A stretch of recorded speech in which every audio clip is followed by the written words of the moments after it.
What does it mean to say yes to a connected life and use all the great technologies of our age? And then also say yes to what it means to have an inner life and to cultivate wisdom and compassion and awareness. You know, people joke, real estate, they're not making any more of it, kid. You know, attention, the moments of your life, they're not making any more of those either, and it's the most valuable asset that we have. You kind of walk in, and it's like everyone's attention, like Bradley was saying, is kind of partially present. I was going to actually point out, everyone's laughing at every joke, and Bradley and I speak at a lot of the same conferences in front of thousands of people, and yet I feel like this might be the most number of people who've ever paid attention to me at one point. It's true. You know, I only see a couple of laptops, so I bet you there's very few tweets so far. It's wild. I know, as a practitioner, the most precious thing that I have to give is my presence. That's my world.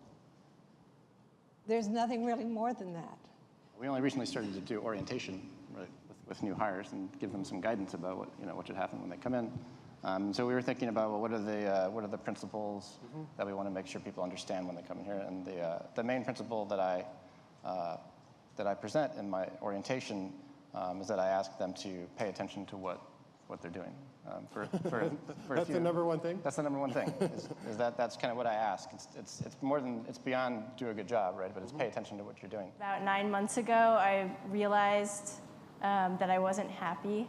It happened actually a little bit before that when the economy plummeted and many of my friends lost their jobs, and I found myself very jealous of many of them because I was, when people lose their jobs, they stay home and they stay on Facebook. So we were doing really well, and a lot of people really, I was what I thought should be in this, prime experience, and I just wasn't that happy. I didn't really know what I wanted. I didn't know how to run my day, how to do anything but react to email.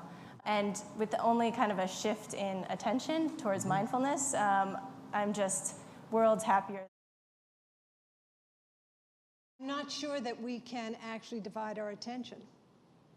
I'm not convinced that that's possible in the way that we see most individuals doing it in the world, which is to be sort of, thumbing away while sort of half listening to a conversation.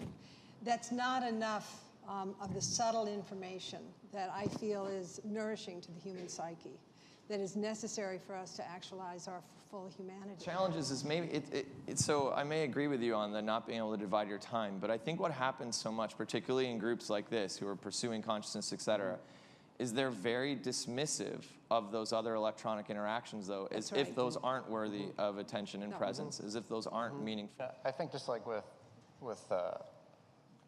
forms of realization, right? Like once it's on, you can't turn it back off, right? And I mean, that's how. You mean once you realize, have a certain realization, you can't go back. You can't go back, right? And it's kind of like that with technology, right? Like once you go tweet, you can kind of turn off the phone now, but you can't really, and that's only going to be inevitably the case, right? So we need to learn how to further the technology, not go backwards but forwards, and figure out how to actually make it more selective and make it more relevant. But can we further the consciousness as we further the technology? They should go hand in hand. For both my practice and my, the gift of getting to do the job that I get to do in the world, they come from the same place of connectivity on the inside or connectivity on the outside. Most important relationship and connection each of us needs is with ourself. Okay, before you get on to another person or the hundreds of persons on Facebook. I receive loving messages from people, messages that are written clearly, messages where I can feel that the person's actually reaching out and saying something to me. It can make my day. One message like that could make my whole day. Yeah. And so when I write, I want to try to make that person's day, if I can.